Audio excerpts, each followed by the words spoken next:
আসসালামু আলাইকুম, আশা করি আপনারা সবাই ভালো আছেন। আজকে আপনাদের জন্য নিয়ে এসে হাজির হয়েছিল নার্জো 30A এই মোবাইলটি। বাট এই মোবাইলটির ব্যাপারে কথা বলার আগে একটা ইন্টারেস্টিং বিষয় কথা বলিনি, সেটা হলো এই মোবাইলটির যে বক্সটা আমরা দেখছি এটার কালার প্যাটার্ন কিন্তু রিয়েলমির অডিয়েন্সদের ভোট থেকে সিলেক্ট করেছে, অর্থাৎ আমার আপনার মতো মানুষদের থেকে ভোট নিয়েই তারা এই কালারের বক্স নিয়ে এসেছে। 6টা কালার তারা দিয়েছিল চয়েস করার জন্য। ইভেন আমি নিজেও এই ব্লু কালারটাই সিলেক্ট করেছিলাম সেই 6টি কালার থেকে। ব্লু অ্যান্ড হোয়াইট আমার কাছে অনেক সুন্দরই লেগেছে, তবে অনেকে আবার এটাকে গ্রামীণ ফোনের মোবাইল মনে করবেন না, বিকজ বাংলাদেশে কিন্তু এটা আবার গ্রামীণ ফোন টাইপ লাগে। যাই হোক, এই মোবাইলটি বেশ কিছুদিন ধরে ইউজ করতেছি, আমার হাতে রয়েছে।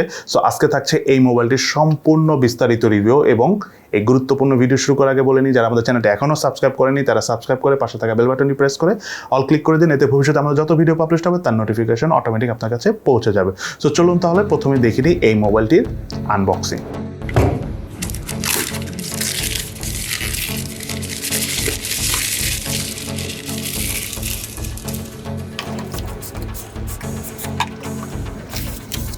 মোবাইলটির বক্স কন্টেন্টে রয়েছিল user manuals, SIM card ejector, USB type C charging cable, 18 ওয়াটের কুইক চার্জার,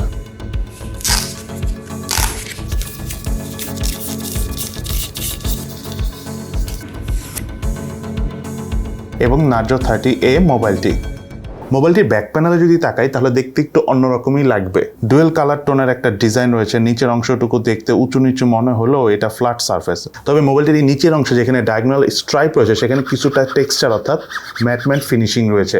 বাট উপরের অংশটুকুতে যেখানে ফিঙ্গারপ্রিন্ট সেন্সর ক্যামেরা প্যানেলটি রয়েছে সেখানে নার্জো লোগোর পাশাপাশি একটা গ্লসি ফিনিশিং রয়েছে। তবে মোবাইলের ব্যাক প্যানেলটি ফিঙ্গারপ্রিন্ট ম্যাগনেটিক নয়, অর্থাৎ খুব সহজে হাতের ছাপ মোবাইল ওইভাবে পড়ে না। আপনি চাইলে ব্যাক কভার ছাড়া এই ফোনটি ইউজ করতে পারেন। আমার তো মনে হয় এই কারণেই নার্জো 30A মোবাইলের সাথে কোনো ব্যাক কভার দেওয়া হয়নি। সেই সাথে মোবাইলটির ব্যাক প্যানেল রয়েছে ফিঙ্গারপ্রিন্ট সেন্সর, যেটা মোবাইলটির ক্যামেরা থেকে ডান দিকে একটুখানি নিচে। আমার কাছে ফিঙ্গারপ্রিন্ট সেন্সরের অবস্থানটা একদম পারফেক্ট মনে হয়েছে, একদম রাইট জায়গায় মনে হচ্ছে। যাদের হাত একটু ছোট তাদের হতে পারে যে একটু উপরে মনে হলেও হতে পারে।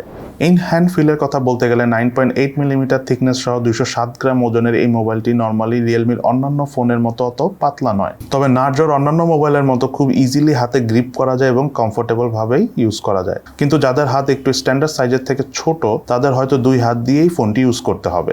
এই মোবাইলটি টোটাল 2টি কালার ভেরিয়েন্ট রয়েছে। আমার হাতে যে মোবাইলটি রয়েছে সেটা হলো লেজার ব্লু কালার ভেরিয়েন্ট, আর এইটা আরেকটা যে কালার ভেরিয়েন্ট রয়েছে সেটা হলো লেজার ব্ল্যাক কালার।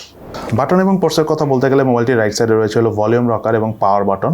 লেফট সাইডে রয়েছে সিম কার্ডের ট্রে এবং সিম কার্ডের ট্রেতে রয়েছে ডুয়েল সিমের পাশাপাশি ডেডিকেটেড মেমোরি কার্ড ইউজ করার অপশন। মোবাইলটির উপরের পাশে কিছু নেই। মোবাইলটির নিচের অংশে রয়েছে primary mic, speaker, USB type C charging port এবং 3.5mm হেডফোন জ্যাকের পোর্ট। সিকিউরিটি সেন্সরের কথা বলতে গেলে মোবাইলের ব্যাক প্যানেলে থাকা ফিঙ্গারপ্রিন্ট সেন্সরটি মারাত্মক ফাস্ট কাজ করে। ইভেন আমার কাছে নার্জো 20 যে মোবাইলটি ছিল তার থেকেও ফাস্ট মনে হয়েছে।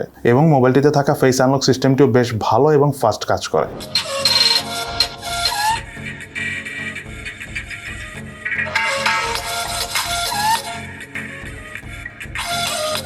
এই মোবাইলটির সাউন্ড তো আপনারাই শুনলেন। অন্যান্য সময় তো আমি বলি সাউন্ড কোয়ালিটি কেমন, আজকে আপনারা বলবেন যে মোবাইলটির সাউন্ড আপনাদের কাছে কেমন লেগেছে। অবশ্যই সেটা ভিডিও নিচে কমেন্টস করে জানাবেন। সেই সাথে আপনাদের কাছে একটা ইনফরমেশন দিয়ে রাখি, সেটা হলো এই ফোনটাতে আপনারা 90% এবং 100%-এ ভলিউম না ইউজ করে সাউন্ড শোনার সময় 80% ভলিউম দিয়ে শোনার ট্রাই করবেন, তাহলে একদম অ্যাকুরেট এবং পারফেক্ট একটা সাউন্ড পাবেন। বিকজ 90 এবং 100%-এ এই মোবাইলটি থেকে আমরা যে সাউন্ডটা পাই তাতে কিছুটা ডিস্টরশন লক্ষ্য করা যায়।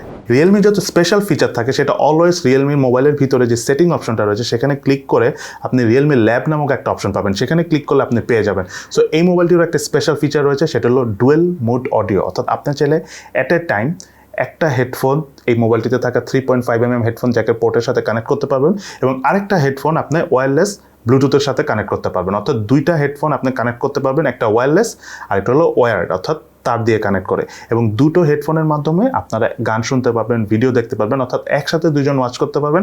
স্পেশালি আপনারা যখন আপনাদের প্রিয়জনদের নিয়ে ট্রাভেল করতে যাবেন, কোথাও ঘুরতে যাবেন, তখন কিন্তু এটা খুবই কাজে দেবে। সো এই স্পেশাল ফিচারটি রয়েছে এই নার্জো 30A মোবাইলটিতে। আমি আবারও বলে দিই, রিয়েলমির মোবাইলের সেটিংয়ে যে আপনারা পেয়ে যাবেন রিয়েলমি ল্যাব, এবং রিয়েলমি ল্যাব ক্লিক করলে সেখানে আপনারা এই ডুয়েল মোড অডিও অপশনটা পেয়ে যাবেন। মোবাইলটির ডিসপ্লে হলো 6.5 ইঞ্চির এবং ডিসপ্লে প্যানেলটি হলো আইপিএস এলসিডি প্যানেলের। এইচডি প্লাস রেজুলেশনের ডিসপ্লেটির স্পেসিফিকেশন হলো 1600/720 পিক্সেল। ডিসপ্লে পিক্সেল ডেন্সিটি হলো 269 পিপিআই। ডিসপ্লে ব্রাইটনেস হলো 570 nits. Screen to body ratio হলো 88.7%। ডিসপ্লের চারপাশে যে ভেজালটা রয়েছে সেটা আমার কাছে একটু মোটাই মনে হয়েছে। সেই সাথে ডিসপ্লে নিচের অংশে যে চিন এরিয়াটা রয়েছে সেটাও আমার কাছে অন অ্যান এভারেজ সাইজের মনে হয়েছে। তবে প্রাইস বিবেচনায় এটা আবার ঠিক আছে। ডিসপ্লে ঠিক উপরে সেন্টারে রয়েছে water drop selfie camera. Multitasking এর কথা বলতে গেলে প্রাইস বিবেচনা অনেক ভালো মাল্টিটাস্কিং করা যায় এবং ইন্টারনেট ইউজ হচ্ছে এমন অ্যাপ খুব সুন্দরভাবে অনেকগুলো ব্যাকগ্রাউন্ডে একসাথে রান করে একটার পর একটা ইজিলি সোয়াইপ করে ইউজ করা যায়। মোবাইলটিতে রয়েছে ওয়াইড-ফাইন L1 সাপোর্ট, অর্থাৎ আপনি ইউটিউব এবং নেটফ্লিক্সের মতো ভিডিও স্ট্রিমিং সাইটগুলোতে ফুল HD+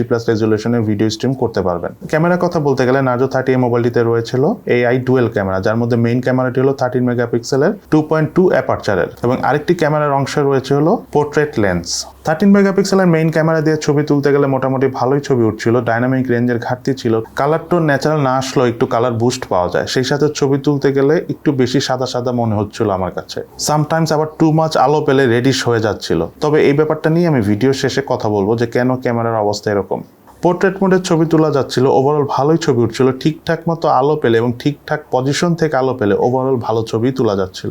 মেইন ক্যামেরাতে 1080p 30 ফ্রেম পার সেকেন্ডে ভিডিও শুট করা যায়, ভিডিও স্টেবিলাইজেশন না থাকলে ওভারঅল ভালোই ভিডিও করা যায়। সেলফি ক্যামেরাটি হলো 8 মেগাপিক্সেলের 2.0 অ্যাপারচারের।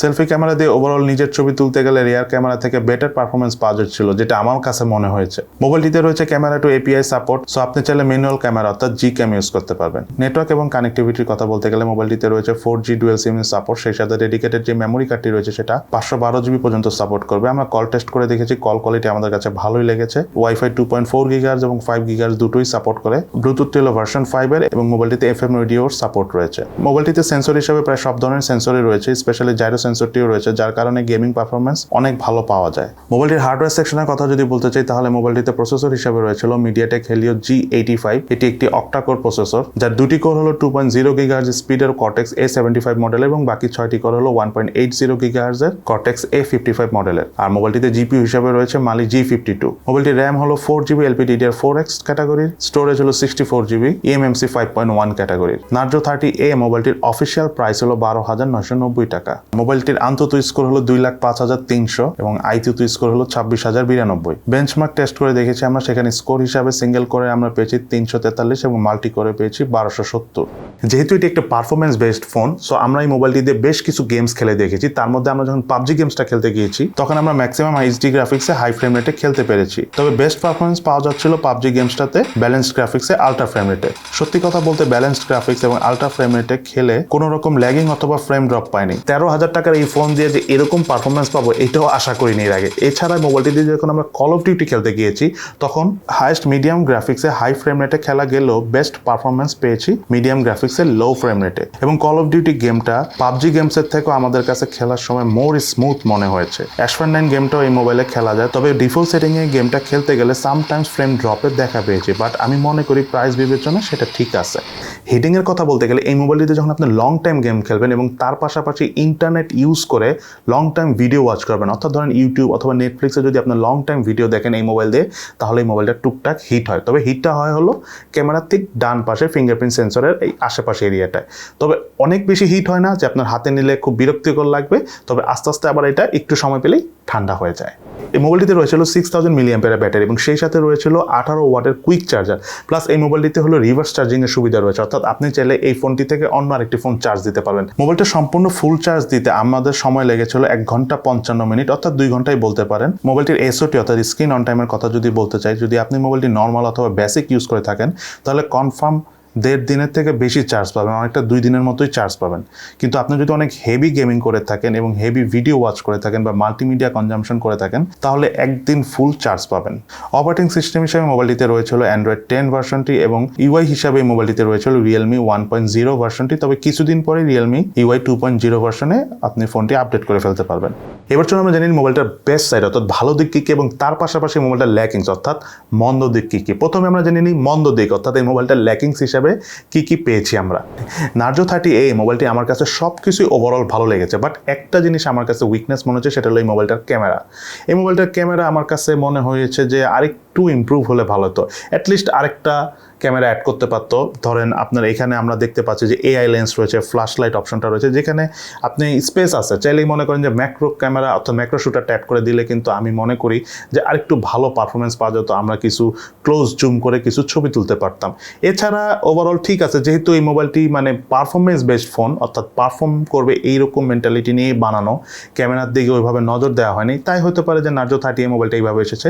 তবে এটা কিন্তু Narzo 30 সিরিজের সবচেয়ে ছোট ভাই, ঠিক আছে, এটা হলো নার্জো 30A, এটা থেকে এক স্টেপ বড় ভাই হলো নার্জো 30, তার থেকে এক স্টেপ বড় ভাই হলো নার্জো 30 প্রো। সো যেহেতু একদম ছোট ভাই, সো এখানে তো কিছু জিনিসের কমতি থাকবে, তবে ফোনটা পারফরমেন্স বেসড ফোন বানানো হচ্ছে, এটা কিন্তু এই ক্যামেরা প্যানেল দেখে আপনারা নিজেরাও বুঝে যাবেন। এবার চলুন আমরা জেনে নিই মোবাইলটা বেস্ট সাইড কী কী। তার মধ্যে নাম্বার 1 বেস্ট সাইড হলো এই মোবাইলটার গেমিং।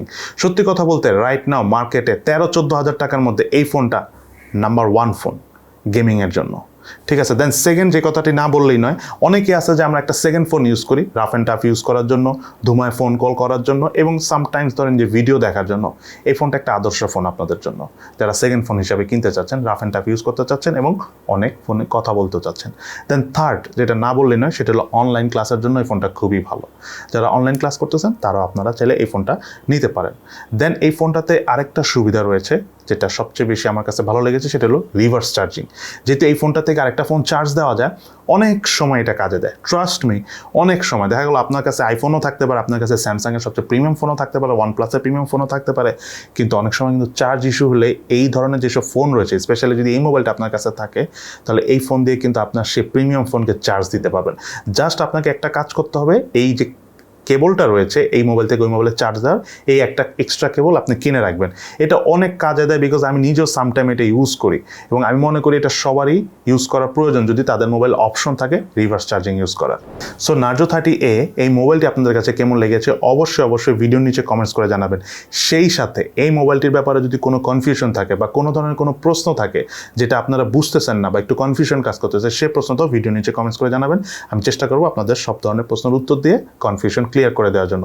সেই সাথে আজকের ভিডিওটি যদি ভালো লেগে থাকে তাহলে অবশ্যই লাইক করে দিবেন এবং শেয়ার করে দিবেন আপনার আশেপাশে মানুষের সাথে। সো সবাই ভালো থাকেন, সুস্থ থাকেন, আমাদের চ্যানেলটি সাবস্ক্রাইব করে ফেলবেন যদি না করে থাকেন, আর ইনশাল্লাহ দেখা হবে ফিউচারে।